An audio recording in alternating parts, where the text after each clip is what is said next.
Port Adelaide look to cement their place at the top, and Hills look to build some positive momentum as this Softball South Australia Premier League comes to a close. Only a few weeks left in the minor rounds, and this is a particularly special minor round. It is the First Nations round here at Softball South Australia on beautiful Ghana land. My name is Eric Ballner. I am so pleased to be joined by a journalist and TV presenter from NITV and SBS, but also playing in the NAMSA League for the Valley View Eagles. It's Marcellus Enalunga.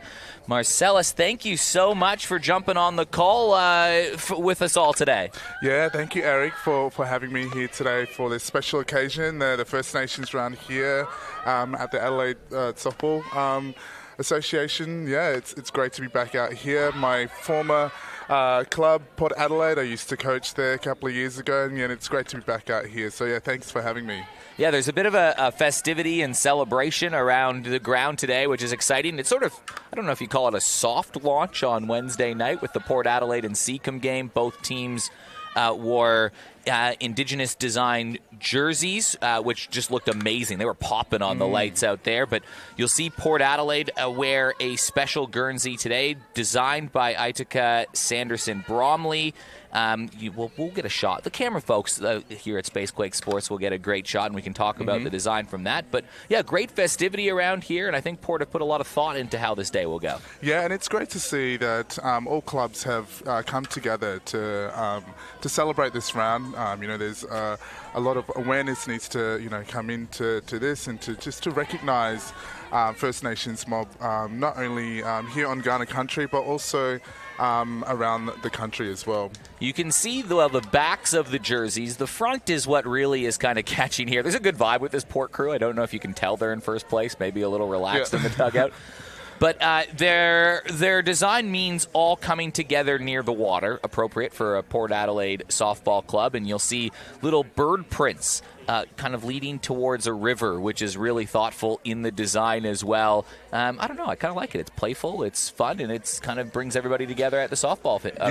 Yeah, no, that's it. For our mob, the river always brings everyone together, and it's like bringing everyone here together at softball. A good community spirit here for First Nations round. How do we rate these dance moves from the Port Adelaide club in the dugout? I think the camera's on them, and they've just kind of started to put on a show. Yeah. I think they're all excited to get out on the diamond today. Well, I mean, this game is going to start a little differently than what we've seen if the dancing festivities. I don't know if this is different or not in the Port Adelaide dugout. Something tells me it isn't. But we're going to have an acknowledgement of country and then a very special ceremonial first pitch.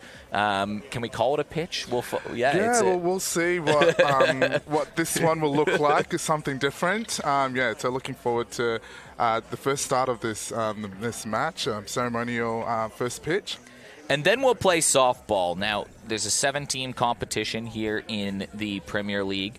There's only 4 games left. Teams are going to play 24 games in the season. Each team plays each other 6 times. Port Adelaide have played 20 games. Hills have played 19. Port Adelaide, they're on 28 points through their 20 games so far.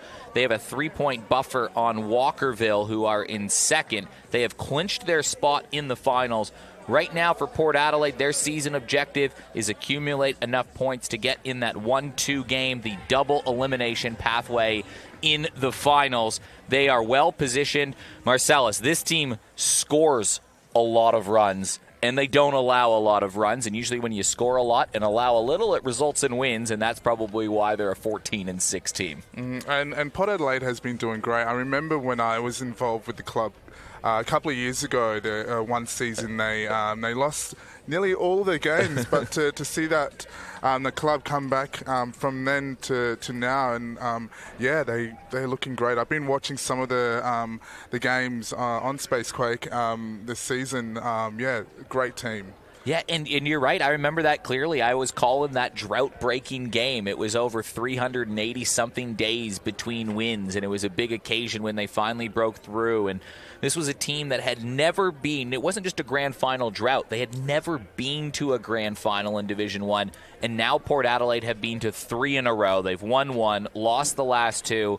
They're probably the team to beat right now, although you can make a case. It's a very close competition if you look at the ladder. So Port Adelaide has been a terrific story. We'll pause for a moment here. The umpires also looking great in their special First Nations design jerseys. It's the same design that you have for Port Adelaide, but we're going to throw it down to the field. We'll see how much the mics can pick up. To start this game, we're going to get an acknowledgement of country, which I believe is going to be done by Charlize Callahan on Port Adelaide. So we'll see how we pull this off with our high-tech equipment here at Spacequake Sports.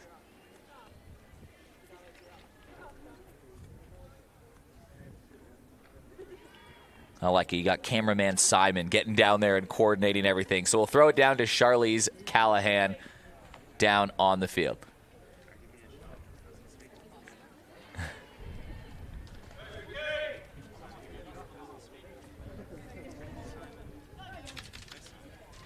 We acknowledge the traditional owners throughout South Australia, and we pay respects to the custodians of the land on which we live, learn and play today. We respect their spiritual relationship with country. Their cultural and heritage beliefs are still as important to those living today. We pay our respects to elders past, present and emerging, and we acknowledge the cultural authority of Aboriginal people visiting from other areas of South Australia and Australia. Thank you.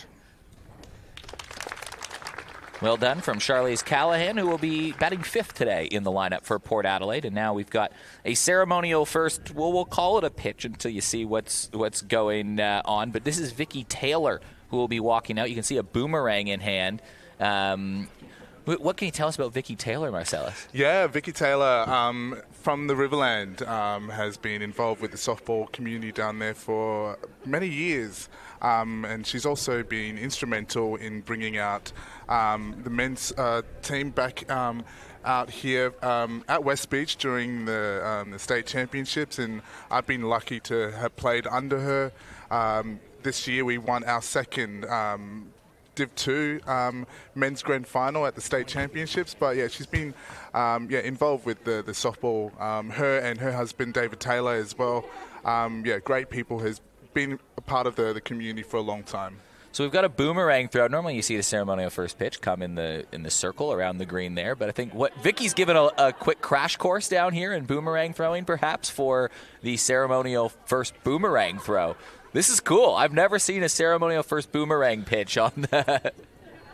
Yeah, this is different. We're not sure where that's going to go, but hopefully it lands somewhere away from the players. And in true boomerang form. Now, I mean, Vicky probably made that look easy. Yeah, well, we've got the girls coming up next. Oh, some oohs and ahs from the players. That's a good crack from Charlize. Yeah, nearly got back to her. This looks harder than it looks.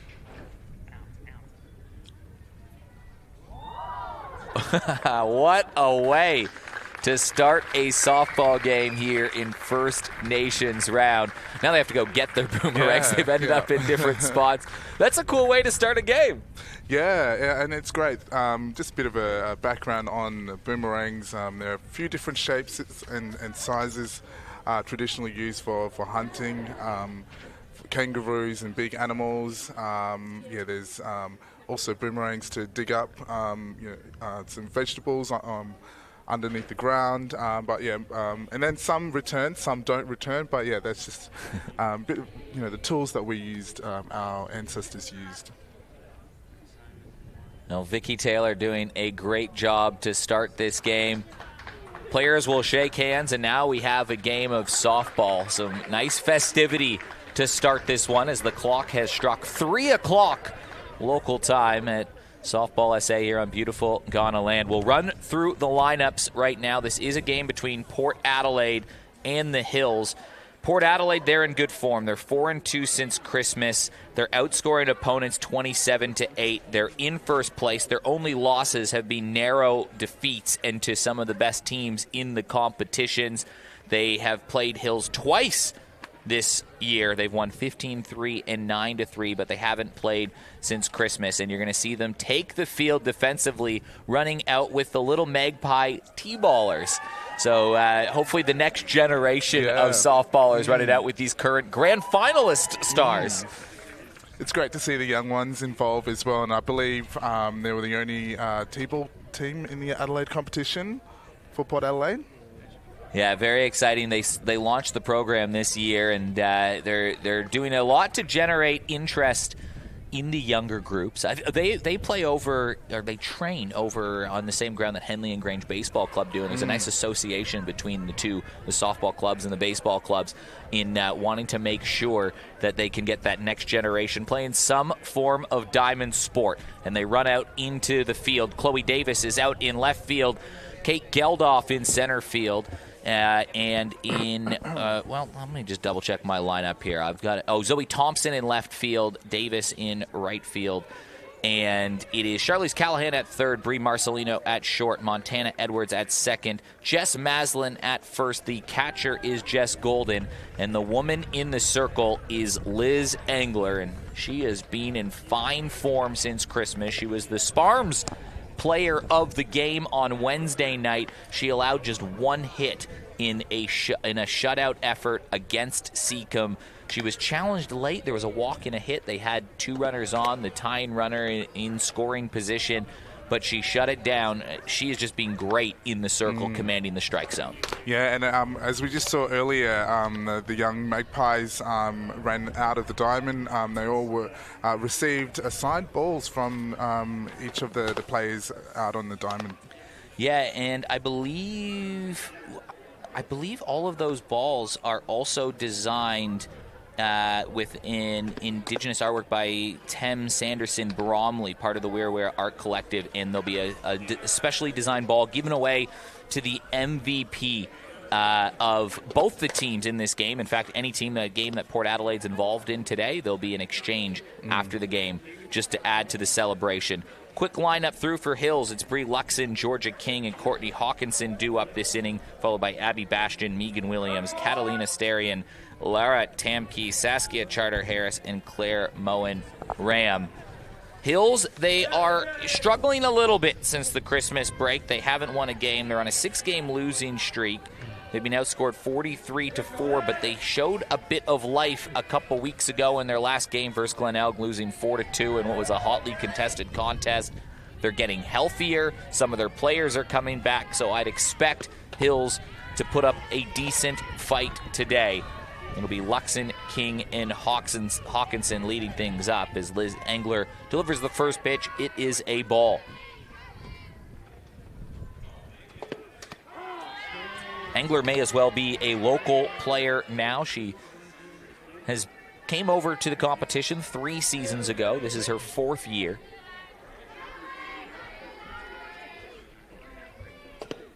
Trying to get her temporary and permanent residency. She is engaged to a South Australian, so Liz Engler has become one of us here in South Australia.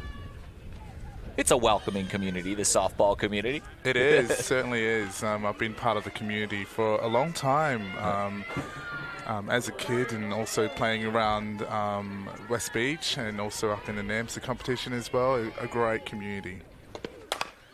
Ground ball over towards second, scooped up by Montana Edwards. A quick little bobble, but she makes the play. Marcella, she had to fight that a little bit, and sometimes it's all about just staying with it. You'll get a look at the Sporties replay.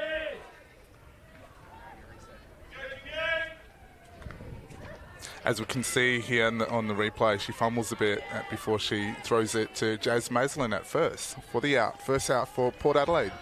Yeah, that's a play that can speed up on you quick when it doesn't go to plan over at second. Yeah, that's what I like about you, Marcellus, is you've played softball in almost every geographical region. I feel like that plays softball in South Australia. Riverland, Hills, City, Metro, Port Pirie. What are we missing? What's left on the bingo card of South Australian softball? Well, I'm not sure, to be honest, but I think the best place, I love playing on this diamond here. I first played on this diamond before it was redone, back when we had the grass infield.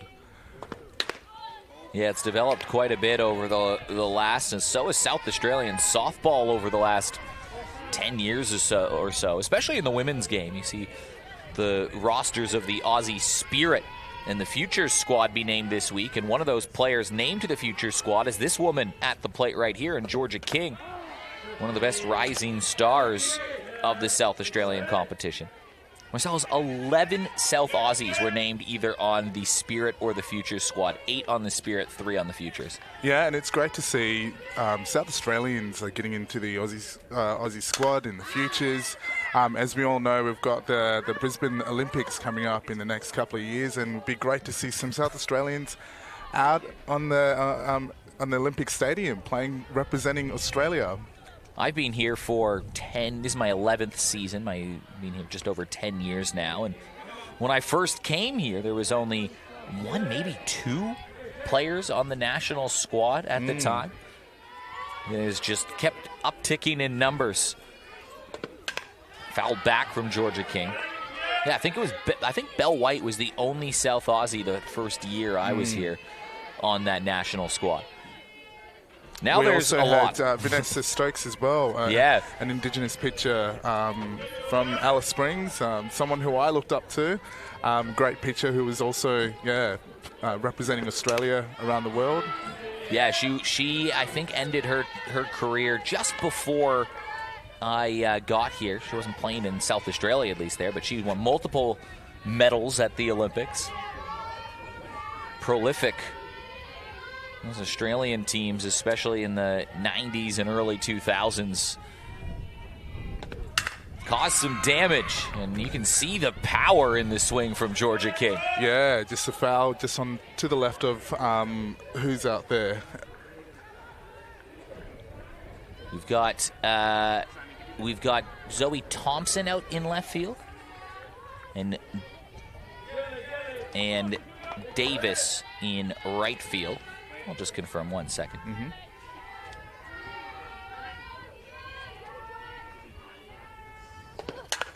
Again, quick, those quick hands from Georgia King and that natural power she's got.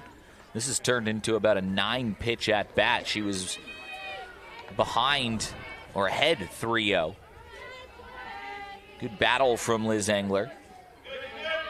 Hills just trying to find ways to generate some runs, and having a healthy Abby Bastian, it's her first game back. She's also on the Futures squad.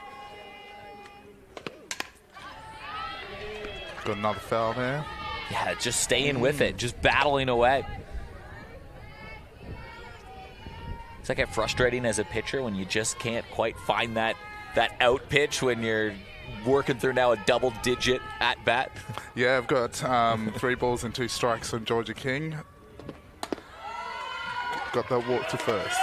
Yeah, early base runner. That was something that Seacombe struggled to find in the early goings of the game versus Liz Engler on Wednesday night. They had just 1 base runner through their first 4 innings and no hits. They got a pair late. Engler has now tossed 2 one-hitters in the space of a couple of weeks.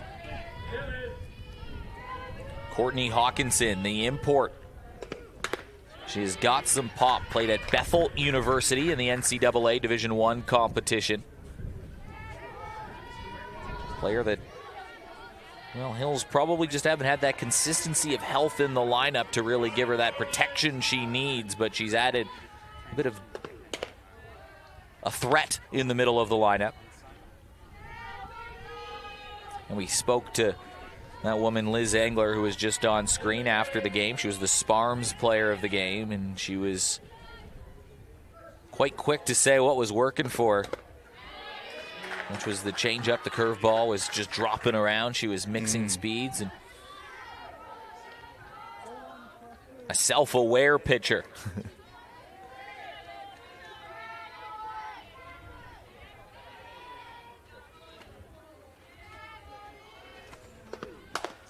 Pitch upstairs once again, battling the strike zone on the 2-2 count.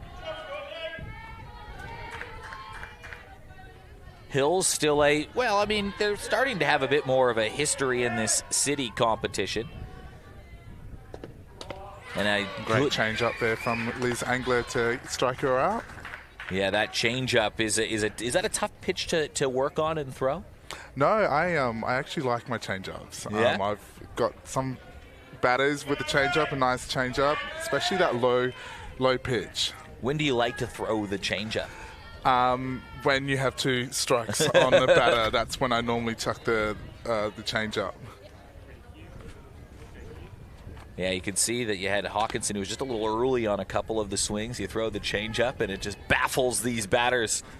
Yeah, because sometimes the batters are expecting either a rise or a fast pitch down the middle, and yeah, it's good to chuck in a bit of the changeup to hit out to right field there. She missed that ball. Yeah, and this might be trouble for Port Adelaide. Abby Bastion knocks one to right field, taking a hard turn around is King, and Abby Bastion will stand up at 3.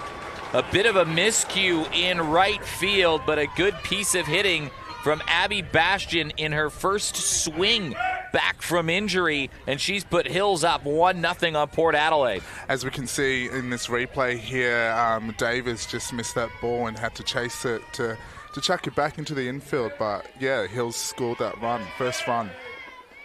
So Hills, who are bottom of the ladder and have struggled to score runs, now, they've only scored 37 runs on the season. That's lowest in the competition by about 20, and only 4 runs since Christmas. That's an early run versus a table topper against a pitcher that's barely allowed anything in the last 2 weeks. That's a momentum builder if you're looking at the Hills perspective. And I think we've got Megan Williams up batting now, and I believe she played for Port Adelaide Magpies a couple of seasons ago. She did. Recently engaged Megan Williams earlier in the season. There's a good vibe around this Hills team. They all were in on the engagement. They were at basically a club function, a club meeting, and her now fiance was hiding in the closet. I saw that video on the Hills Facebook page. Change up there from Liz Angler out to centre. Caught the out by Jez. By Kate Geldof out in the center. Yeah, she's the Belgian international. So a run on the board, a good positive building here from Hills. What I like about this is the 2 South Australians who are on the Futures squad, in Abby Bastion and Georgia King, who combined for a walk, a hit, and a run. We'll flip over the lineup. This is how we'll start with Port Adelaide in their batting lineup. Jess Golden, Chloe Davis, Bree Marcelino, Jess Maslin, Charlize Callahan, Montana Edwards, Kate Geldof, Liz Engler, and Zoe Thompson. As a team, they're ranked 2nd in most metrics across the board, but 3 of those top 4 in terms of Golden, Marcelino, and Maslin, you won't find more productive players in the Premier League this season. They can hit and they can run. Quite an aggressive approach from this team. Courtney Hawkinson out in left field, Lara Tamke in center, and Saskia Charter-Harris in right. Megan Williams at third, Abby Bastion at short, Brie Luxon at second. Erin Adams-McDonald returns from overseas. She's back at first base. Georgia King, that Aussie Spirit Futures player, catching. One of the more promising young players in the state. A pitcher, she's pitched for WA in the last 2 junior nationals. It's Claire Moen-Rom. So it's a bit of an improved lineup from Hills in terms of getting more of their regular players in, and that might be a little bit of a challenge for Port Adelaide, who are fighting for a top 2 spot in a double chance game, or double chance setup, I should say, in the finals. And that is your teams. We're all set up for the rest of the afternoon here. We're through the formalities. Yeah, so Hills got 1 run on the scoreboard. We've got Jez Golden first batter up for Port Adelaide Magpies. Yeah, and she has been an electric addition over the last few years to this competition, won the CAF Coral medal, but this year she's got a .491 batting average, 16 stolen bases, so she hits and she runs. Yeah, a great left-hander. I've been watching some of the games, and yeah, she's always getting on base. Great leader for Port Adelaide Magpies. Yeah, I always love watching those players that take the game on. She certainly plays with some flair, Jess Golden does. And good experience. I mean, this is what this competition's been so good for players like Claire, Mo, and Rom, who are just they're still in high school, but going against players who have played 4 years at NCAA, have won MVPs here. Jess has ventured around the world playing softball as well. Played in Germany. Her partner is a German baseball player who plays in Adelaide as well. 2 balls on Jess. That's that first strike.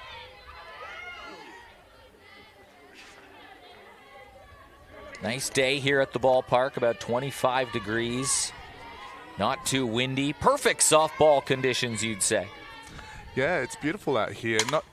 Jess Golden rips one to center field. Oh, a great diving effort from Tamke. Quick smart on it was Hawkinson. Golden gets to second.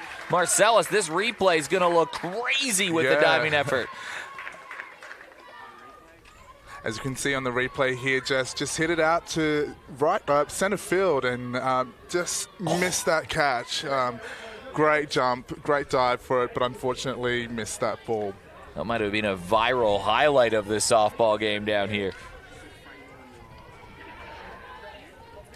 In my time on the diamond, I was never one to lay out. I was not that guy. Now a hit over towards the right side. It's in the glove of Charter Harris. Runner will advance to third, so a runner in scoring position, and this is the big threat in the lineup. Brie Marcelino, who leads the competition in both RBIs with 22 and a 511 mark, also leading the competition. She's also got a 639 on-base percentage, also leading the competition, followed by Jess Maslin, who's got a homer and 20 RBIs herself. A dangerous hitter. I've seen some of her hits over the fence a couple of times. Got those long levers, right? She's just tall, athletic, rangy.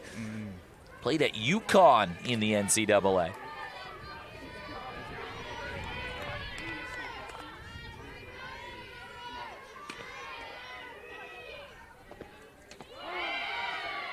Probably the underrated part of Marcelino's game is her work at shortstop. Just that quick transition that she's got.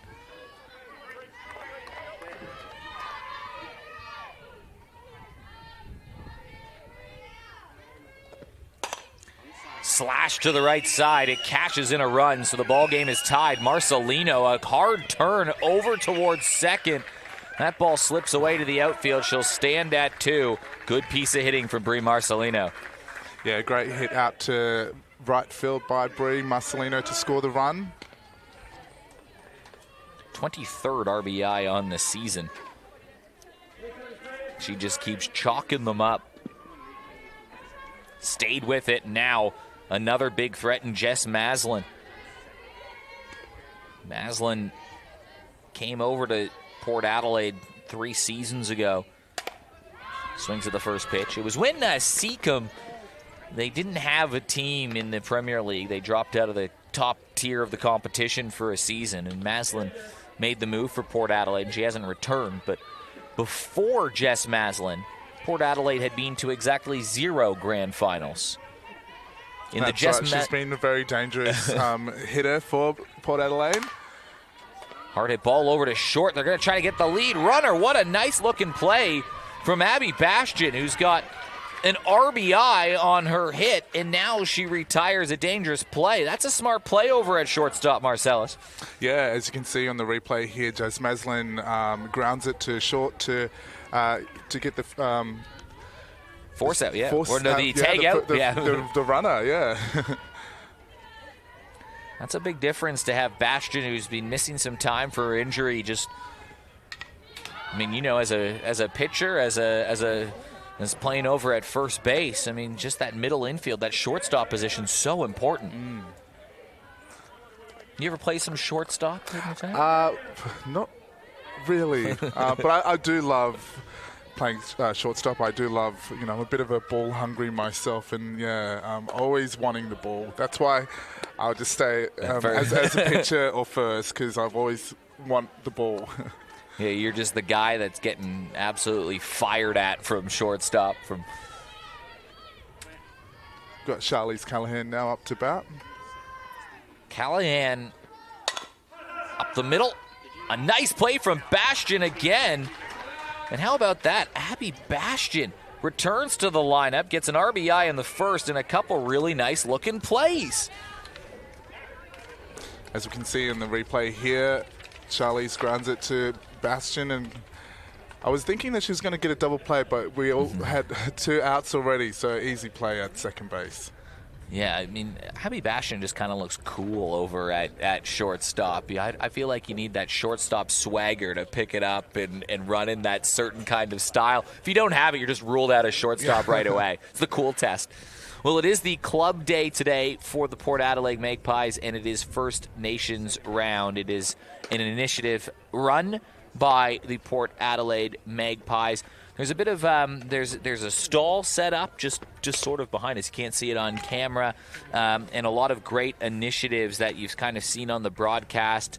The Guernseys, the fundraising. It's a cool initiative here that Port Adelaide have done. Yeah, no, it's great to see. Everyone's out here supporting Port Adelaide. There's some cupcakes behind the grandstand. Sausage sizzles as well, and I think a few merchandise for sale as well. After the game, they'll be giving away a painted softball by Tim Sanderson Bromley, part of the Malta Weary Art Collective in the city. There's an explanation on each ball. They're going to be given to a player who is deemed the MVP by the coaches. Also worth noting on this round, other clubs getting involved. You see some clubs use the same design on their Guernsey that Port Adelaide have, with the exception of Seacombe, who had their own. They designed their own jersey for us from Michaela Pearson. Yeah, I saw some as I was walking into the complex this afternoon. It's great to see the designs and people out here wearing their uniforms, and I think some have red socks as well, as we can see Hills here. Getting into the spirit. Popped up to Brie Marcelino. Catalina Asterian is sat down. Yeah, I'll pull up the exact story just so I don't mince any words of the design by Michaela Pearson for Seacombe. It's a cool story in itself, and I love to see that this event that had started 4 years ago? This is the 4th season, I think, now, has kind of grown. Hit up the middle again, stretching out is Montana Edwards. Skips its way to center field, and it's a second base runner the third base runner of the day. In the second inning, they've had base runners as well. I like the intent that Hills have come through today. You wouldn't know that this is the bottom place team in the competition. Yeah, no, it's good that they've got a lead runner on base. Scored the first run on that first inning. Saskia Charter Harris up to bat. Yeah, so it's a 1-1 game. First run scored off the bat of Abby Bastian. Yeah, Michaela Pearson designed the Seacombe jersey, as we mentioned earlier. She's been a member of the Tigers for 10 years, but about 18 months ago, after the passing of her grandfather, you see the pitch? She found out that she had Aboriginal heritage through her great-grandfather, whom was taken from his parents and from the Waka Waka people between Brisbane and Sunshine Coast. So she went on her own journey and was very inspired. She's a bit of an artist herself, and she designed a wonderful jersey that represents what she thinks is the meaning of the softball community and the Seacombe Tigers community, using a lot of imagery of the snake as a show of resilience and fight and strength in the design. 2 fouls here for Charters Harris.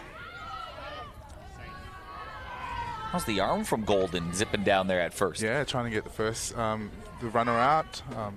Slid in and got safe.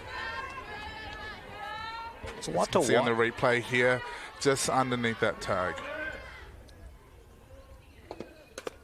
Swing and a miss. It is the second strikeout of the day from Liz Angler. As a first base person, Jess Maslin over at first, there's a lot to. You have the runner, you have a catcher, you have a pitcher, you have a ball in play. Well, how many things are going through your mind when you're standing over there at that corner? Yeah, well, we also have to be mindful as well. A batter could just lay down a bunt at any time, so we also have to, to run in quickly to field that ball because we have to be alert as well. And also ready. But as a first baseman, and I'm pretty tall as well, so it's good to be a tall first baseman.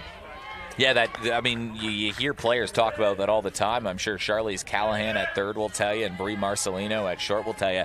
Sometimes they just want to throw the ball in your, I don't know, if you imagine a big box around you and just say, Marcellus, I don't know, man, go get it. Yeah.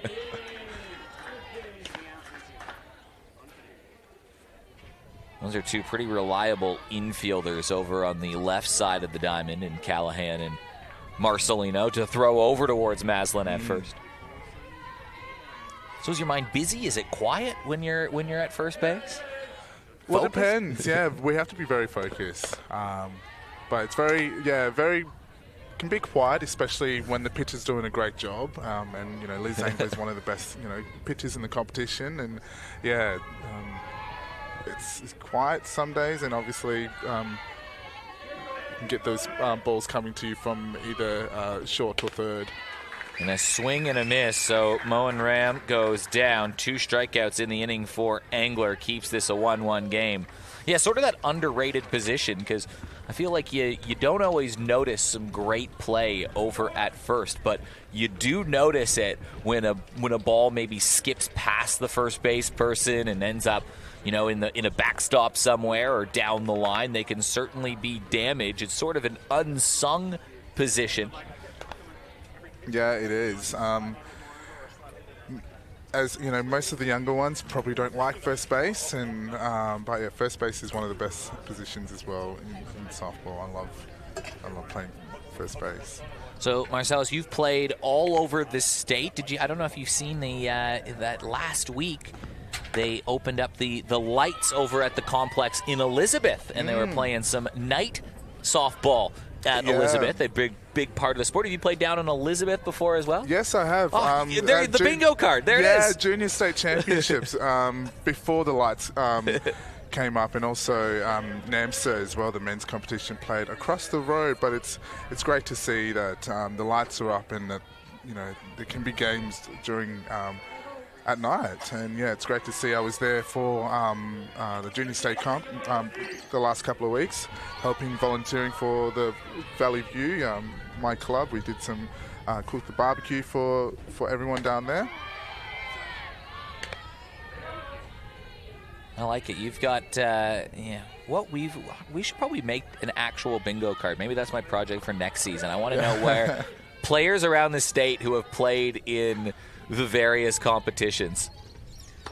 Pitch on the outside. This is Montana Edwards. Hitting .293 on the season, Montana is. Some sneaky pop with Montana Edwards. I don't know if it's sneaky anymore. It's not a very well-kept secret. Claire Moen Ram. Difficult lineup to contend with for the teenagers. A lineup that hits .274. They terrorize you on the base path. 28 stolen bases on the year. That was a bit of a change-up, I think. It looks nice. Straight down the middle. Yeah, I don't think Edwards was expecting that.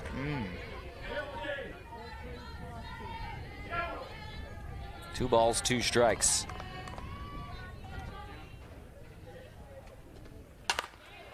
Hard hit up the middle.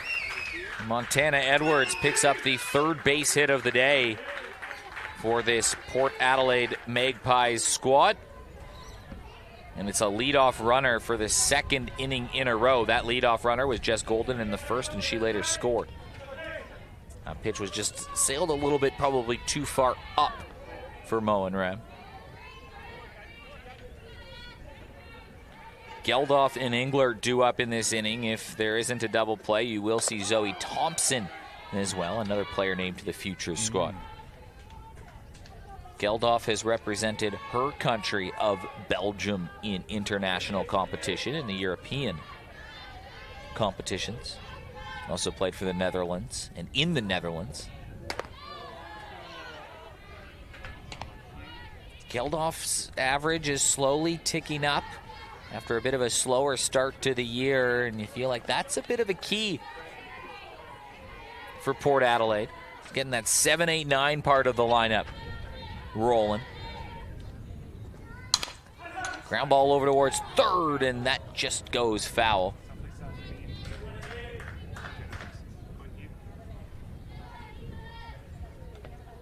Port Adelaide in first place, engaged in an early tussle with Hills. Big games going on in the backfield. I'll pull up some score updates as well throughout the afternoon. Some playoff positioning on the backfield.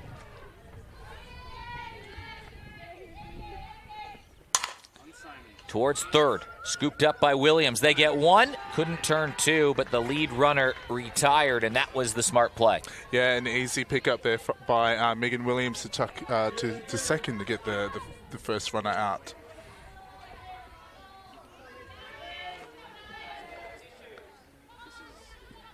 Had to be quick with that transition. While it's the smart play, it's always sometimes not without a bit of risk. That throw's not on time. It's 2 runners on and nobody out. 1 run on. We just got the first run out. Yeah. One out. Hills.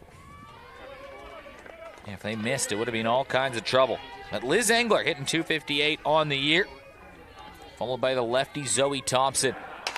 Engler chops one again over towards short. Bastion had a quick look, and that time the smart play was just going to first. Yeah, an easy play by shortstop there to first, as you can see on the replay here. Well, if there are questions about how healthy Bastion is, I think those have been erased. She looked pretty explosive on the first step. There you go. Just throw the ball hard and high and let your first base woman go up there and grab it. It's Aaron Adams-McDonald also returning to the lineup. That's a big difference in a lineup, all of a sudden having the stability of your shortstop and first basewoman over at first. Zoe. One strike on Zoe. She can run as well. Oh, yeah, I've seen her run. She's very fast. I wouldn't beat her in a race. That wouldn't even be close. I just saw her do a running slap. We don't see that. There's no left-handed batters in the competition that does a running slap. Yeah, there's not too many left-handed batters in the competition in general, so it's even a more unique standpoint for Thompson. But she's quick when that ball's in play.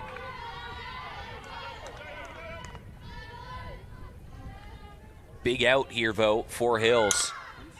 Grounded over towards third, scooped up by Williams.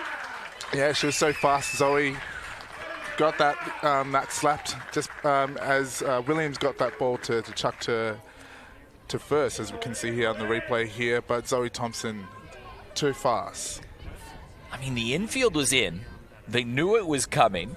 It came, and there was nothing they could do about it. No, she's just too fast.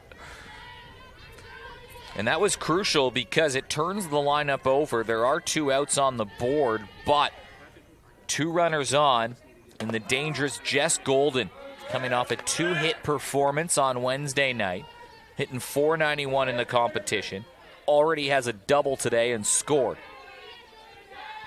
And she is just as fast as Zoe Thompson.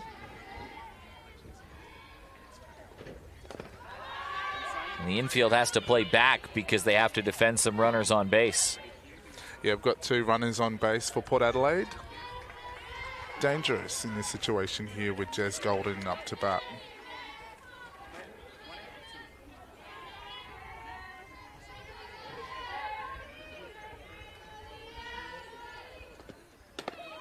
Ooh, good change of pace. Yeah.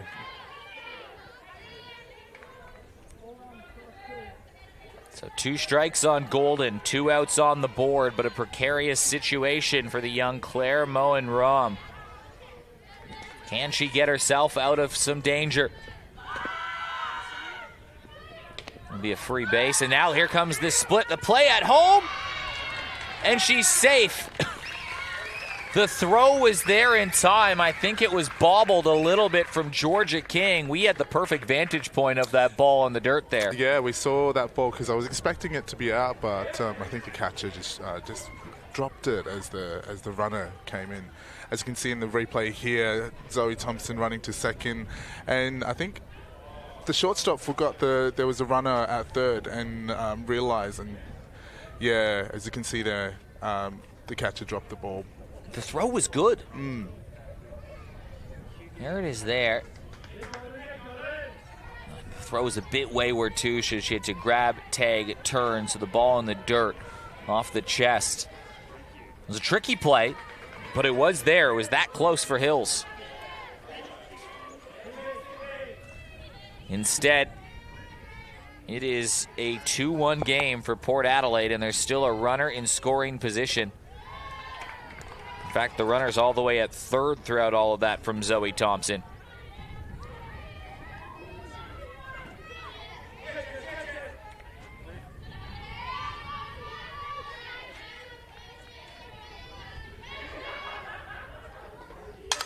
Golden stays with it, pokes one out to the outfield, it drops in. It's another run for Port Adelaide, and Jess Golden has another multi-hit game, and we're only in inning number 2. As you can see here in the replay, an easy hit between left field and center field to score the run. Yeah, stayed with it. That ball tailing away low, too. Just so easy off the bat. So a bit of a 2-out rally brings up Chloe Davis. Davis was on the 2024 Under-16 Australian squad. One of the more promising players that they're excited about. There's a good throw down the line from King. It's that close. Jess Golden with 16 stolen bases on the year. She's not on the base paths now. It's that runner for the catcher rule. That's what makes her 16 stolen bases so impressive, is she's one of the first players to get subbed out when they speed up the game. The runner for the catcher. She's got more stolen bases than some teams have combined.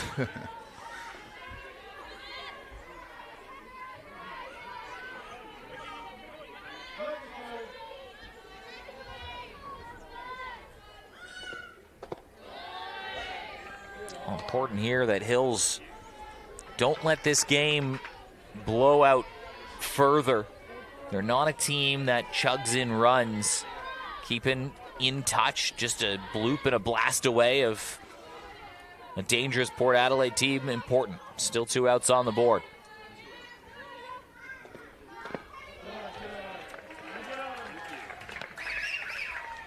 Low ball there to get the runner onto base. It's a fifth Another different dangerous player, batter yeah. up to in the box. Brie Marcelino. She's already got an RBI in this game. She's maybe the most dangerous player in the competition this year. You can make a case for a few of the players. I'll be curious to see how the Kath Coral medal voting pans out. Port Adelaide with a few players that might take votes off of each other. 2 runners on base and 2 outs. For a player who's driven in more runs than anybody else in the competition. This can be dangerous. It can go anywhere. Anything can happen.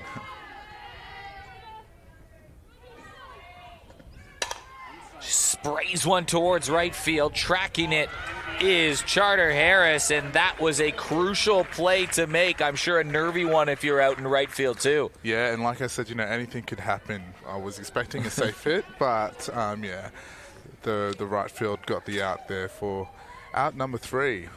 Well, she's the only player in the competition that is more likely to get a hit than not. Over 500 batting average is absolutely outrageous. But a couple runs cross home plate, and Port Adelaide expand their lead to 3-1. They batted through a little bit. We have played 2 innings here in the Premier League. And don't forget, the Adelaide Softball Association Awards Nights are coming out at the top of the arc over at the Arkaba Hotel. Anyone can get involved, whether you're a member. It's a little bit cheaper rather than a non-member. It's got a 2-course drop. It should be a night of fun and surprises. I asked the other day what the surprises were, but then it was a sort of a silly question, I quickly realized, because it's a surprise. But, I mean, you have to be there to find out about it, so don't forget, end of the season coming up on March 23rd. That'll be a fun one. March 22nd is the grand final that will be down here broadcasting as well. Or maybe it's the 29th is the grand final. 22nd is the doubleheader of the finals of the you've got the 1-4 game and the 2-3 game in finals week. So it'll all be kicking off in the softball competition. 3 teams, 3 clubs will be mathematically still alive. You've got a picture change here. Yeah, this is, I think this is Kate Geldof coming in from center field. Geldof in? No. Yeah, so Liz Angler went to first, and then Jazz Maslin going from first to center field. I think that's the new changes for Port Adelaide.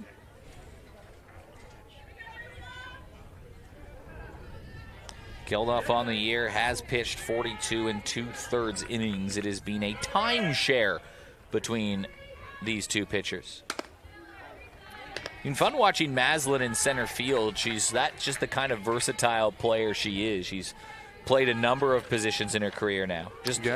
From catcher to first base. I've seen her play out at left field a couple of times. She's on the team of the year in left field. She's played third base. I feel like you have to have a good softball brain or just another level of it to be able to play all of those positions. Luxon showing a bit of pop, fouls one away.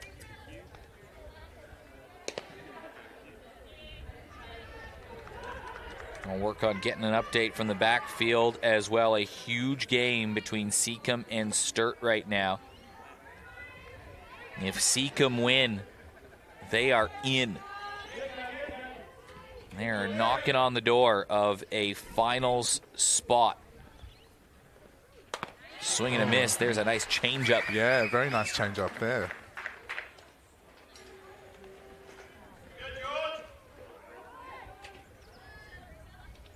As a batter, I mean, this is the second time through the lineup. Does that throw you a little bit when you have a new pitcher come in the middle of the game? You just get your timing set, and all of a sudden you think, no. Yeah, as we just saw on the replay there, a nice change-up, a low drop just in front of the batter.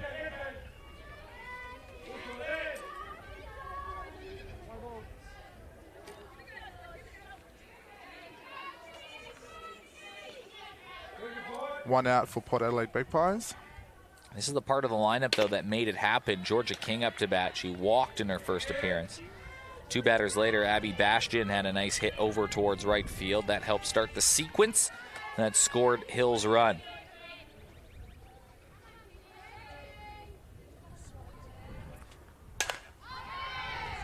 Put some pop into it. It's a charge to left field. It's back, and it's off the wall. Georgia King showing why she was named to that Aussie Spirit Futures squad. That was popped off the wall, and she's been on base twice today.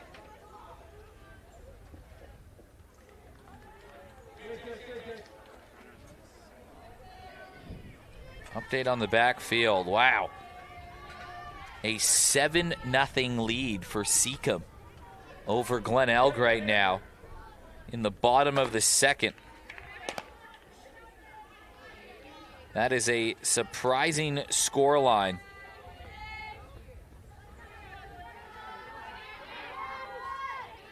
That has some impact on the standings as well. Courtney Hawkinson, the import, She puts a charge into the ball, but leaning back, it's the length of Brie Marcelino coming to effect again. An easy catch there by Brie Marcelino to get the second out, as you can see here in the Sporties Bar replay.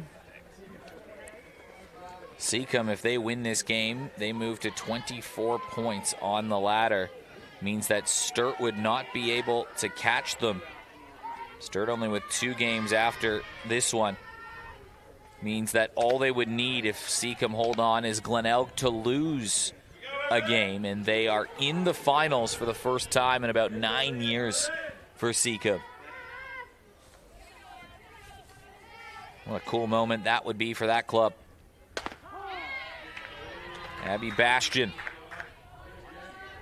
had the hit earlier. So Seacombe knocking on the door of the finals. West Torrens trying to make a charge as well.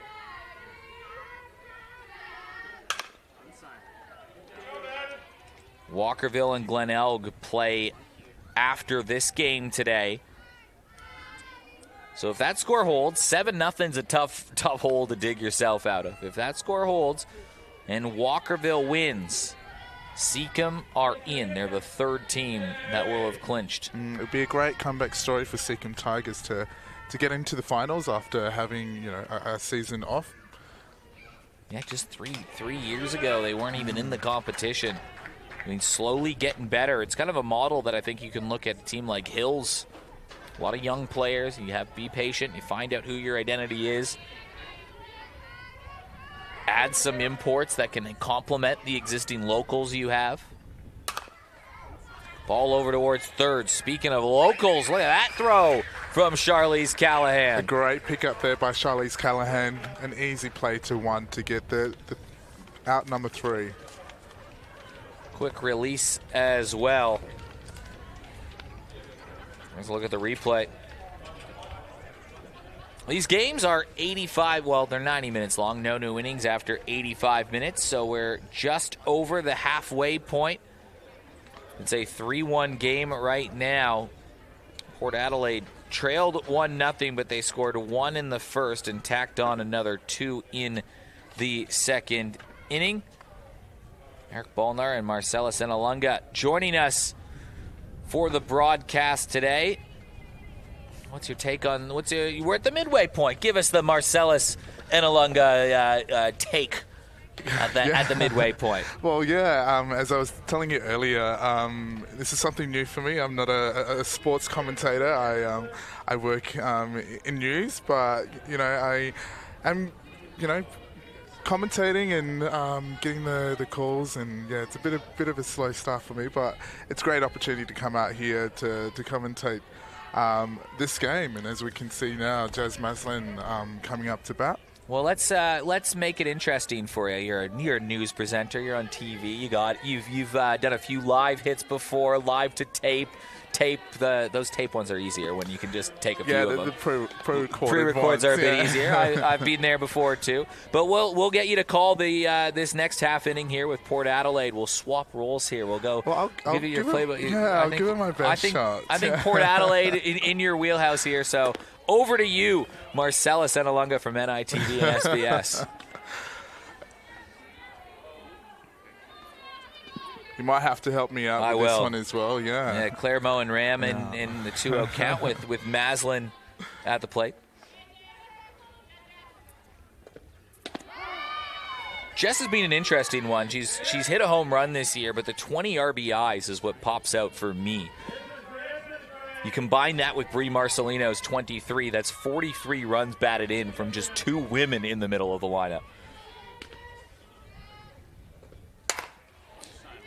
Big hit out into center field.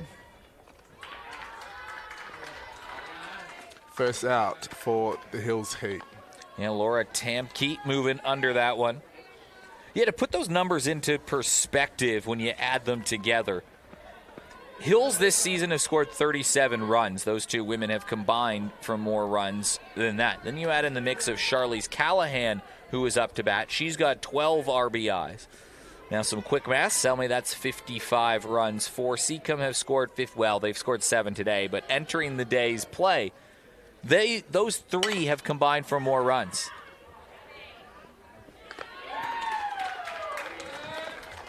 Nice trap there from Abby Bastion. Bastion just looks so smooth. How quick is this on the replay? Yeah, she just made it look very easy to get the second out here at first. I was saying the cool test. I feel like that's got to be something coaches have got to start doing. You know, your 13-year-old kids just roll a couple ground balls and be like, hey, make this look cool, and you just eliminate who could be your shortstop from there. Montana Edwards up to bat. I would be so uncoordinated at shortstop. I would be the opposite of that. Yeah, I don't think I can move that fast. Well, Bastion missed some time because of injury, but it's great to see her foot speed right up there. What a pickup. Pick up by Megan Williams to first to get out number 3, an easy play to 1. Well, that's a 1-2-3 inning from Claire Mohenram, and that's the middle of the lineup. 4, 5, 6. Jess Maslin, Callahan, all pretty powerful batters, but you use only 5, 6 pitches in that inning. That ended up being way quicker than sort of what we're used to. 3 innings in the books. It's a 3-1 lead. Hills making things interesting for a team that has struggled since Christmas against a team that has been outscoring opponents 27-8 since Christmas. Well, don't forget you can jump online. There's a nice little QR code in the middle to help live stream our broadcast of Adelaide. They've been free for 10 seasons. We want to keep them free. We will keep them free. There's no paywall coming here. But the great initiative started by Anthony Weatherston to try to generate some support to make sure we can broadcast the remainder of the season, plus all the finals. We're knocking on the door of that $10,000 goal. Certainly humbled by seeing all the people jump on and make some donations. So we like to think we have the best softball coverage in the country. And maybe I think we're the best softball state in the country now. We've got the Gillies Shield to back it up. We've got 11 players on those Aussie Spirit squad. I think we can make that claim, can we? Yeah, and I think Spacequake has done a great job in broadcasting our sport in this state. And yeah, award-winning. A couple of years ago, I went to the Antenna Awards in Melbourne with David, who started off Spacequake here in Adelaide.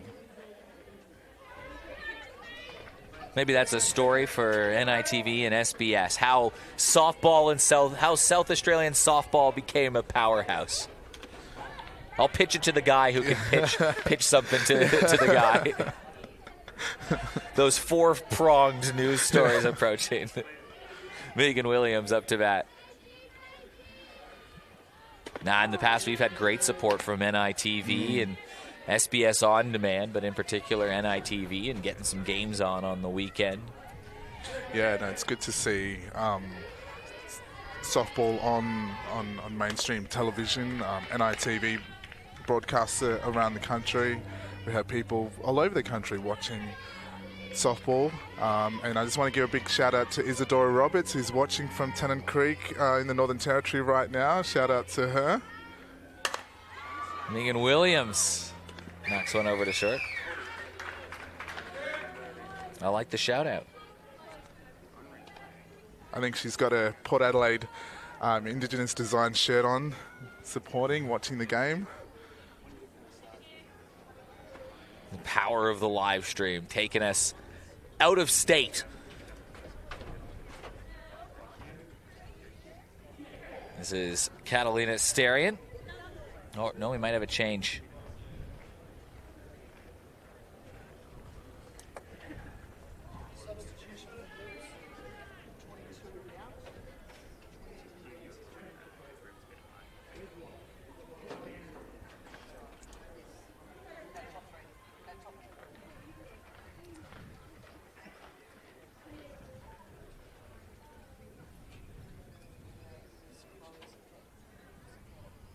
So Chloe Zachary coming in off the bench, number 28.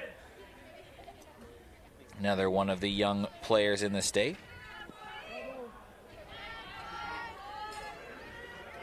We've got a few people from all over the world watching. This is the time where we can ask people to put their names in the comment section where they're going. I see Isadora, you're right, is watching from Tennant Creek. Wayne Auger from my neck of the woods in Canada. Watching as well. We've gone international. We've gone international. Multinational broadcast.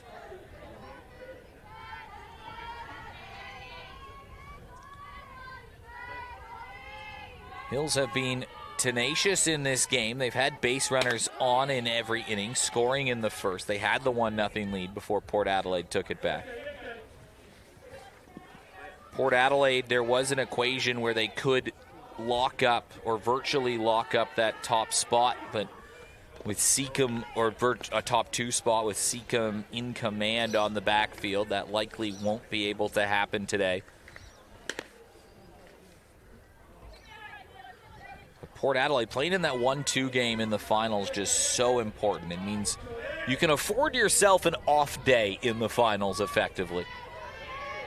Win, you go straight to the grand final, don't need to play in the prelim. Lose, you're okay. You get another day, and there's another base runner. So Zach Lee comes in. There's a Blair Tamke. Tenacious, I like it, from Hills.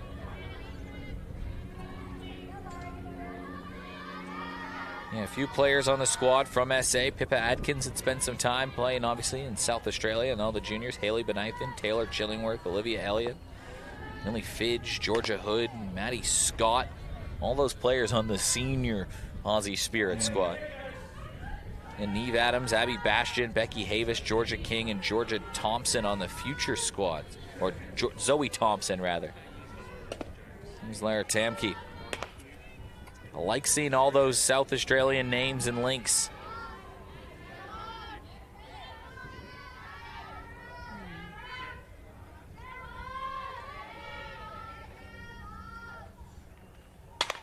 Ground ball up the middle. Can they get one? Will they get two? Yes, Double they play. will. Bree Marcelino made that look very easy. Was it? Well, a shortstop player can do that. As we can see here in the Sporty Spar replay, an easy out from second to first. Now people from all the way in Strathalbyn watching. As far as Canada, in the heart of Australia, Riverland as well. In Tennant Creek, in the Riverland. People were loving the boomerang early. Yeah, if you missed it, you can go rewind the stream to the start. Vicky Taylor gave us a ceremonial first. Well, we can't. Is it a pitch? Can we call it a pitch? Ceremonial first boomerang. Chuck. Ceremonial first chuck. Yeah, we can call that a chuck. 3 of them, actually.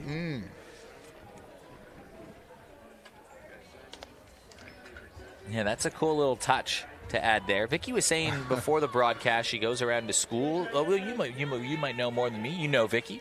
Yeah, I've known her for a long time. I've met her when I was 10, 14, I believe, at a junior state comp in Port Pirie when we hosted the junior state champions many years ago.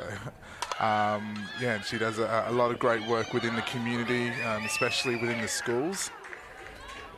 And in the softball community as well. Goes around with educational awareness. And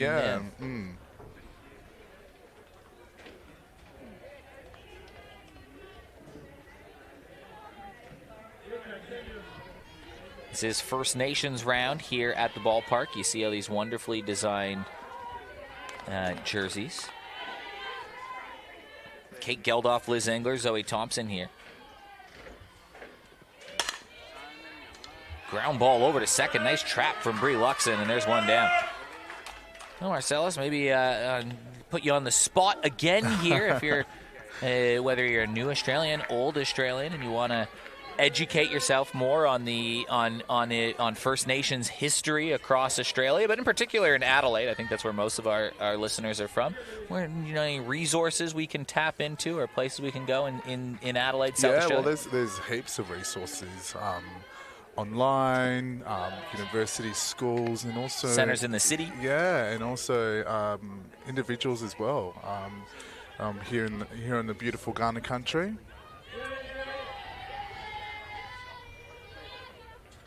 Liz Engler, a new Australian, been here 4 years.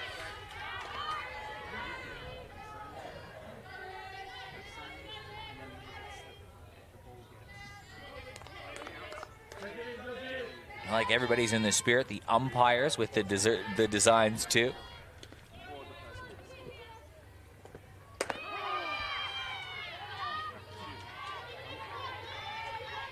The color sticks out more than the traditional blue and black you normally see anyways, that the umpires might win. Yeah, they look great in the ochre orange color.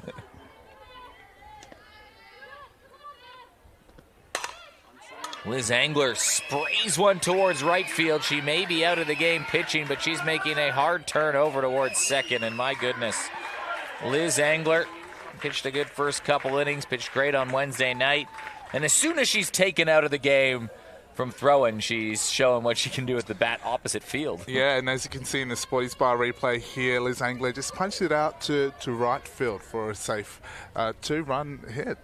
Just a simple, long, flowy swing. The Port Adelaide team seems to be enjoying their softball, but also enjoying the company of each other. We saw them dancing pregame. Yeah, great club day here for Port Adelaide Magpies. There's Zoe Thompson. Last time we saw her, she was really the spark plug in the inning. There was already 2 outs at the time when she came up to bat, and she dropped a little swinging slap hit that rolled over towards third base, but it didn't matter because she had hustled down the line. She kept the inning going. It put pressure on the base paths. There was a later error created by her trying to steal second that scored a run. Jess Golden had a hit, and that's how they scored the 2 runs. It was a 1-1 game at the time when Thompson came up to bat, and that little play, a ball hit maybe 15 feet, ends up being the difference. But a strikeout here. Zoe got a strikeout, and the pitch was too high, and she reached for that.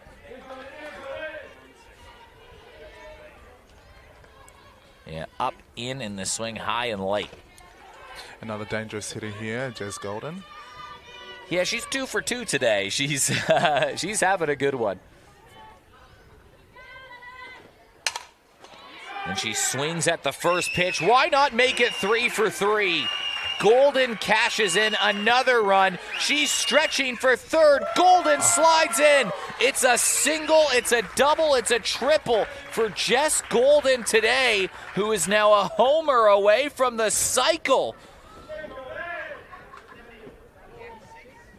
A great hit out by Jess Golden between the 2 outfielders there to score the run. Liz Angler for the 4th run, I believe. I'll have to double check. The first hit, I know it was off a fielder in left. As we we're going to check with our score to the left. Scored a double in the first at bat. So single, double, triple. Now Chloe Davis buckets one down to left field. That has scored a run, and she is going to stand up at third. It's her first hit of the season, and it's another run for Port Adelaide.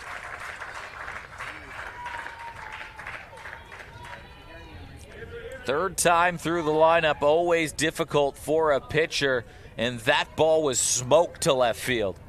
Another triple here by Port Adelaide. A great hit by Chloe Davis. But Jess Golden at the top of the lineup, I mean, you can't even defend that. A single, a double, a triple. If she does get another at-bat, then, I mean, as a batter, you'd probably be a little bit aware. We could see another triple here, who knows? With another Bree. dangerous batter. I mean, as a pitcher, they would just be exhausting facing this Port Adelaide lineup.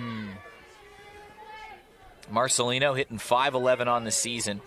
She's hitting she's 1 for 2 today, make it 2 for 3, and it's another RBI, her second of the game, and her league-leading 24th of the year.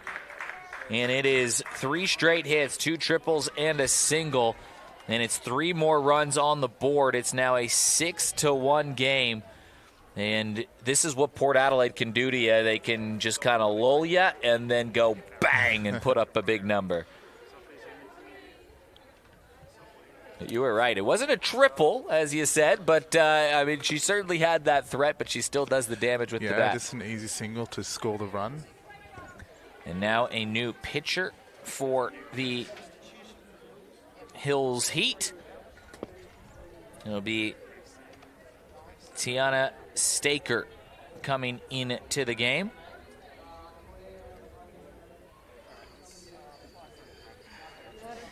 Another young player. I like the sunglasses in behind the cage. That's a menacing look for Staker.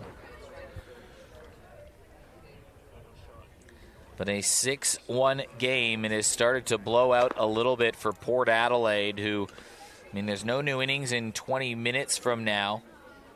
Run rule won't really be in effect in the fourth unless they score 10. It's the fifth inning that you'd have to start worrying about. But Port Adelaide on the verge of going 5-2 since Christmas, grabbing their league-leading 15th win. It's a team that scored 118 runs on the season. It's amazing that number when you take a look at the next closest, which is 73 from Walkerville.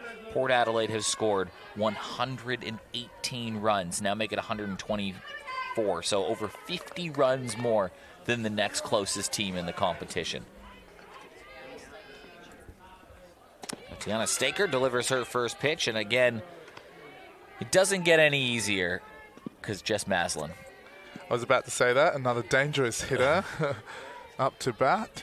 You know what? Maybe we'll do that for, I mean, everything's going AI these days. I don't love it. But what we could do is we could just get a recording of you saying another dangerous hitter up to bat here, and it applies for almost every single player. Every batter of Port Adelaide Magpies. It's crazy.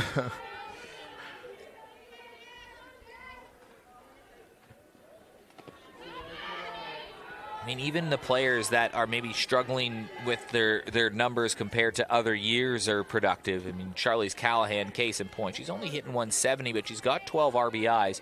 She has 7 hits on the year. Most of them are extra base hits, and most of them come with runners in scoring position.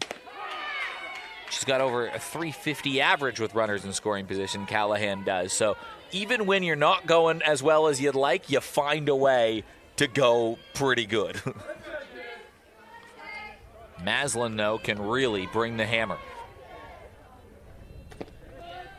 She won't get the opportunity to swing as it's a quick walk, and that's 4 straight base runners now aboard as Callahan will come to the plate. And it's her favorite scenario. She's got a runner in scoring position. Seen that at the Premier League Grand Final, but also Nationals as well. She's You're right. Scored the runs with a safe hit. How exciting was the Nationals this year at the Gilly Shield? Oh, it's incredible. That was an eerie-looking final, too, with that fog rolling. Fog, yeah. I was like, because they had to stop the game in between to... They had trouble just starting the game. That ball slips away, and now a more favorable position as this goes all the way to the backstop, and that is some quick running from Brie Marcelino, who is fast on the base paths herself. It's another run, and now it's a runner in scoring or on third base for Charlize Callahan. Engler, Golden, Davis, Marcelino have all scored this inning. It's now 7-1. And it is an important next run because if they score this run, they'll put Hills on notice with a 3-out warning for a run rule. I want it to hold, though, because I really want another at-bat from Jess Golden, who is a home run away from a cycle. And she can put it over the fence. Yeah, it'd be really incredible. I've never seen a cycle live before. The closest I came is it's a walk here.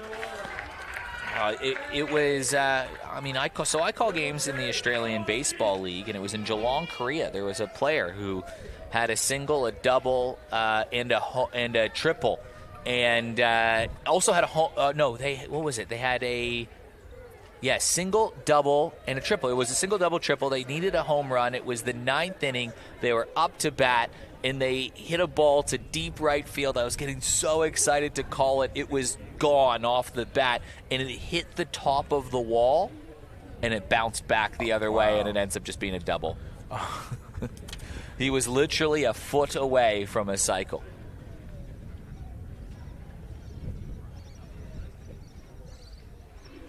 In that same game, a player had a 1-run home run, a 2-run home run, a 3-run home run, and came up to the plate with bases loaded and ended up striking out. It would have been a home run cycle, a 1, 2, 3, and 4, which would have been crazy as well.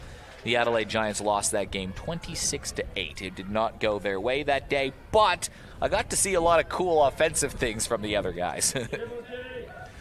But in this one, it's runners on first and third. It is a 7-1 lead for Port Adelaide. Hills hung in there until this inning. It's only the last few batters. 5 straight have reached.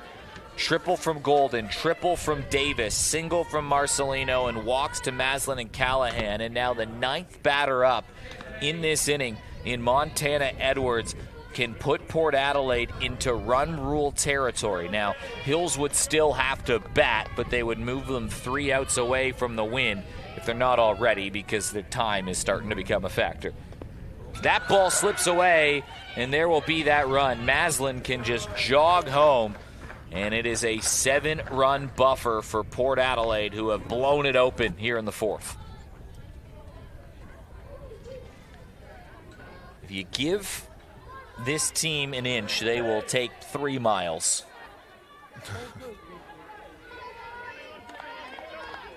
Run rule territory after 4 is 10 runs. So they would need another 3 to end it in this inning.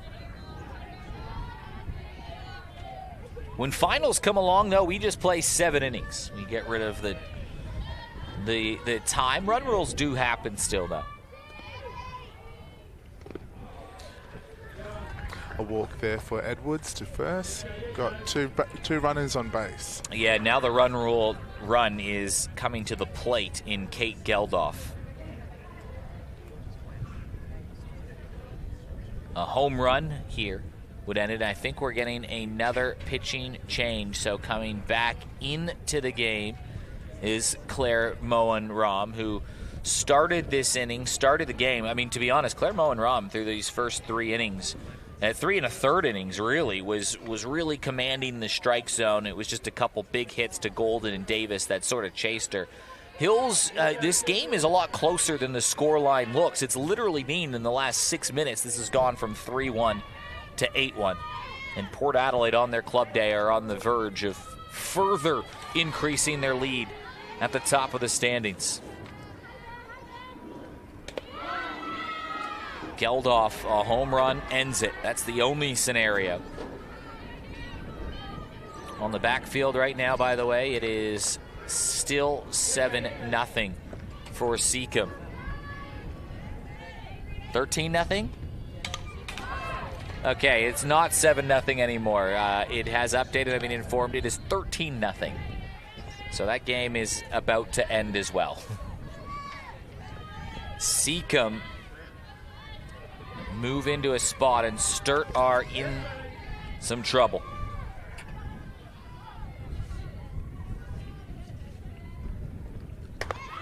Sturt are all but mathematically eliminated from the finals. For them to make the finals now, they would have to win their final 2 games to get to 21 points and hope West Torrens lose all 4 of their games and allow about 47 runs more than what they do. So it is mathematically possible.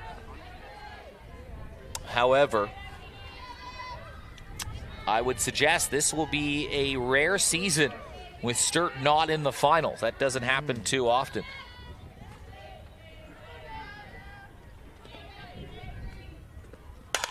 Geldof slashes one to right field. Charge being sent around to home. Geldof stretches a single into a run. And Montana Edwards will stand at third. Callahan has scored, and now the mercy rule run is on base.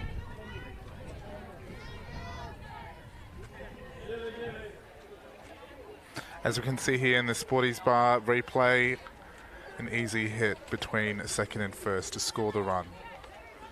And Liz Engler comes up to bat. She is still coming up to bat. I was wondering if there'd be a pinch hitter at all, but she's the woman that got this inning started. At the time she came up to place, there was nobody on base, 1 out. Then she had a double, and then it was a strikeout. So there was a runner on second base and 2 outs, but then a triple to Golden, triple to Davis, single to Marcelino, and then 3 straight walks, Maslin, Callahan, Edwards, and now the single to Geldof.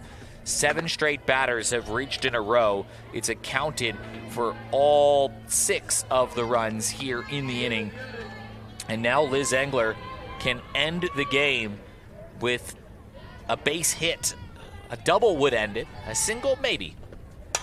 And she's going to charge one over towards right field. It should be playable. It is a big-time inning. 6 runs on the board from Port Adelaide. They lead this one 9-1 after 4. And if the Hills Heat don't score 2 runs in this inning, this game will come to an end. And again, Marcellus, I kind of hope they do score 2 runs because I want to see Jess Golden come up to bat. And obviously we do want to watch more softball. And, we do, yeah. Don't want it to end very quickly. And you want to see that fight back from a young team as well. But I mean, if you were to recap this game, it's a 9-1 game. We'll get to this. We'll get to the game in a second. Just a quick call out that if you are one of those folks that's sitting at home, or maybe you leave the ballpark and you have those constructive conversations with your friends that say, hey, wouldn't it be great if we could do this at the softball competition? Hey, wouldn't it be great if this aspect of the game day experience was on our Saturday afternoons? Well, now's your chance to do that if you have the time to do so as well. Send your application into that email on screen, Adelaide Comp at Softball SA. We're looking to shape the future of the softball competition. Now, that's just that Saturday competition here, that city comp. This isn't Softball SA board. This is very much a, hey, let's go make the game day experience and improve on what has been a great foundation laid here for a number of years. So a great opportunity to get involved. But Marcellus, for me, game story in this one is Hills hung around early. They scored the first run of the game. They kept them in check. Port Adelaide had opportunities. It was almost like a thumb over a garden hose situation, though. Port Adelaide were pressuring, and finally they exploded with those 7 straight batters reaching to make it a 9-1 game. It feels misleading, this scoreline, to me at least. Yeah, so Hills did have a good start with that first run on the board, but unfortunately couldn't hold the strong Port Adelaide Magpies. Such a difference. You see it with a lot of young teams that it's usually just one inning that gets it away, and that's the difference. I mean, you hold Port that last inning, it's 3-1, you go to the 5th, you still have a chance to pile on some runs and win it, but Hill's showing some fight. That's a good knock down the line from Charter Harris, and it's a leadoff runner. Yeah, you see it often. I mean, Seacombe, who are on right about to nearly clinch a final spot. Last year, their issue was just that one big inning, and if you took away a couple of those innings, you can't do that. That's not how softball works, but it's so hard for 90 minutes to give that consistency. It's a tough thing to do in a game. So Claire Moenram takes a first pitch strike. For this game to continue, Hills need to score a couple runs. They've got the leadoff runner aboard. If they can get another on here, that top of the lineup, in particular, Georgia King will have a crack at it. And then we can see if Brie Marcelino can hit for the cycle. Why not have Hills score 9 runs in this inning and then have Port Adelaide have Brie Marcelino try to walk up? And then a home run. Yeah. A swing and a miss for Erin Adams, or for Claire Moenram, sorry. Now there's going to be 2 different MVPs awarded in this game. 13-0 final score locked in on the backfield. So Sturt all but eliminated from finals contention. That's a strikeout. But 2 different MVPs are going to be awarded. There's going to be an MVP named from both teams. Each coach is going to give out an MVP player on each team, and then you and I have to decide which one of those is the Sparms player of the game. Now, that can be anybody on either team, and they're going to get one of those First Nations designed balls. There is also going to be a player from Port Adelaide who is going to have an award who shows a good performance in addition to great team spirit. Now, the only caveat on that, they have to be a local player. Yeah, no imports, So the 3-for-3 woman is out of contention for that one, but I have a feeling Jess Golden could be in the mix for MVP of this game.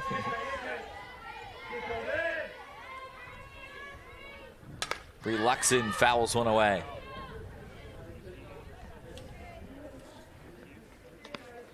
Any standout players for you, Marcellus?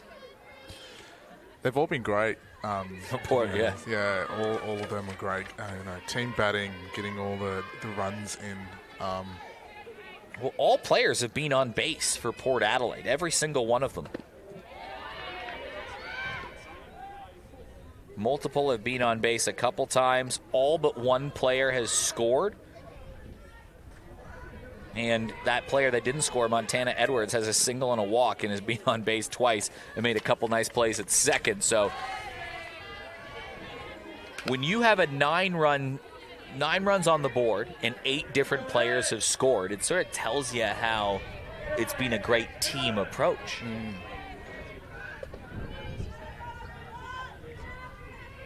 Full count to Luxon. And there you go. So both the runs are on. Yeah, no, Hills Heat still in the game with 2 runners on base now. And this is the part of the lineup you'd want to come to the plate. Georgia King, the Aussie Spirit Futures. Courtney Hawkinson, the import that has NCAA experience. And Abby Bastion, who has a hit and is on the Futures squad as well. What can Georgia King deliver?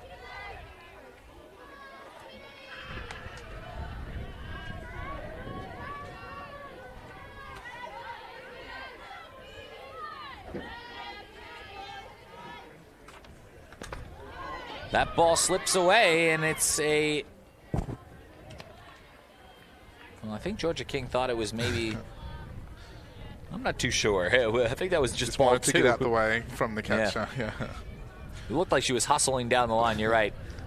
I think she maybe thought there was a runner at third base, potentially, coming to get out of the way. Yeah.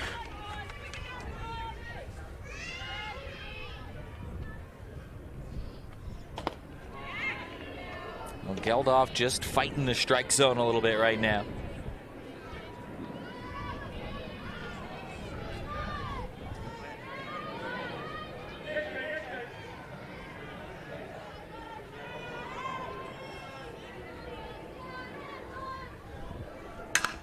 Hard hit ball over towards third. Coach had to jump out of the way.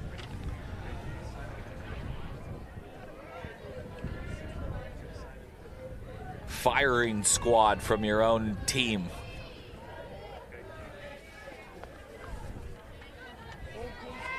Don't forget Wednesday night, more softball action. Seacombe and Hills will play on the backfield. That's a game. Seacombe will be able to try to lock up a final spot if they win that one. And Walkerville and West Torrens play. That will be the broadcast game here with Spacequake Sports on Wednesday night. Port Adelaide, they'll have the Wednesday off, but they'll be on 30 points if the scoreline holds. Something crazy could happen, but that would be crazy. Good pop in that is straight up in the air. Difficult time of day, too, fighting that sun.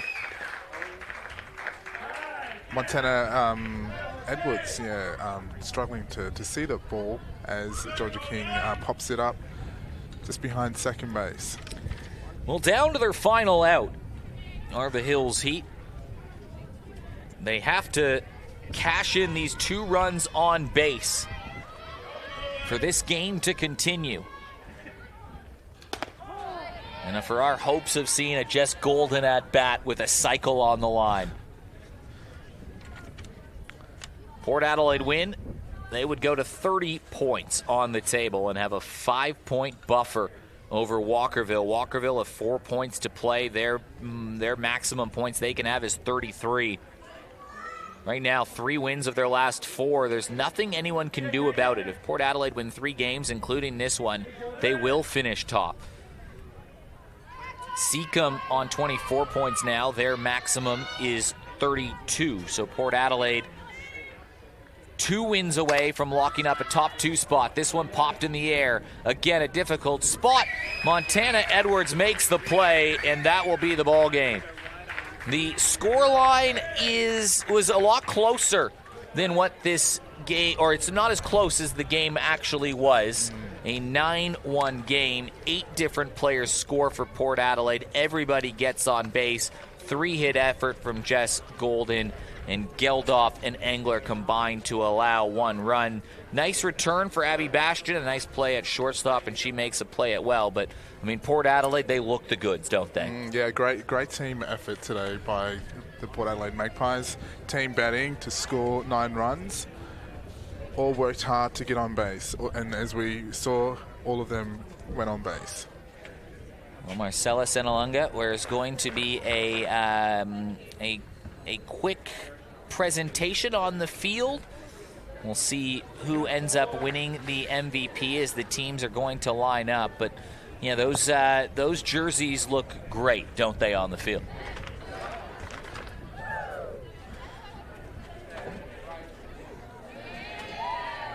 The teams will shake hands.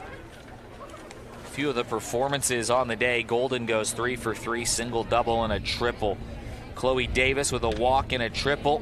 2 hits to Brie Marcelino.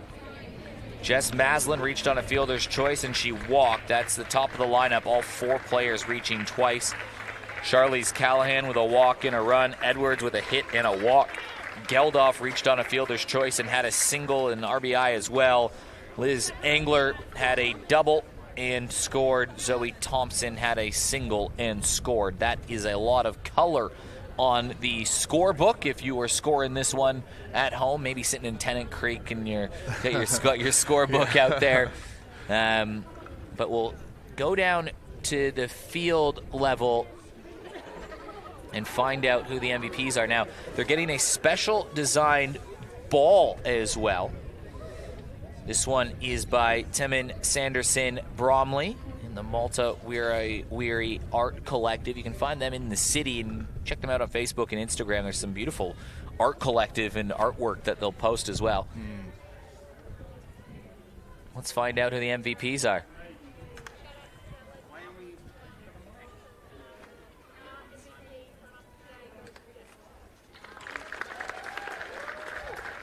So the the coaches are naming an MVP from the other team is how it works. Okay. Well, Jess Golden is the MVP. She's also going to be the Sparms player of the game. She goes 3 for 3, caught a good game. And Abby Bastion is the player of the game. And it was great to see her. And I mean, it's about capturing the spirit of the game and the players as well. And Bastion returning from injury makes a couple nice plays at short and has a hit. Yeah, it made it look so easy getting the outs from shortstop. So that will wrap things up from here. I don't know who the local player is going to be and who they'll choose. Maybe Montana Edwards played well at second base. Maybe Charlize Callahan had a couple nice plays at third. Chloe Davis potentially could be that. She had her first hit of the season. She was on the under-16 national team last year. She had a walk and she had a triple. So maybe Chloe Davis for sticking with it, getting put in the lineup. Wasn't in the lineup Wednesday. For maybe I'm going to go Chloe Davis for mine. Yeah, I think Charlize took a few balls out at third base. Yeah, she's doing amazing. I remember seeing her as a junior playing out here in the field. But yeah, she today got on base, fielded the ball. I think for me today is Charlize Callahan. Well, Marcellus Enalunga, it was great to have you along. You can find him on NITV and SBS. Great to have you here. We'll hope to see you back at the ballpark soon. It was a fun game today. No worries, Eric. Thank you so much for having me here. Had so much fun calling the game. Obviously, first time, as I said. I'm not a sports commentator, but yeah, great opportunity. You're a sports commentator now. Yeah, that's correct. Yeah. No, thanks for having me today. And thanks to the crew at Spacequake Sports, and a special shout out. I think he's got to do a rookie lap in our camera operator in Hugh Whittle as well. Big thanks to Simon, and big thanks to producer Brandon, and big thanks to you for tuning in wherever you are watching from around South Australia, around Australia, and around the world. On behalf of Marcellus, I am Eric Ballner. We'll see you on Wednesday.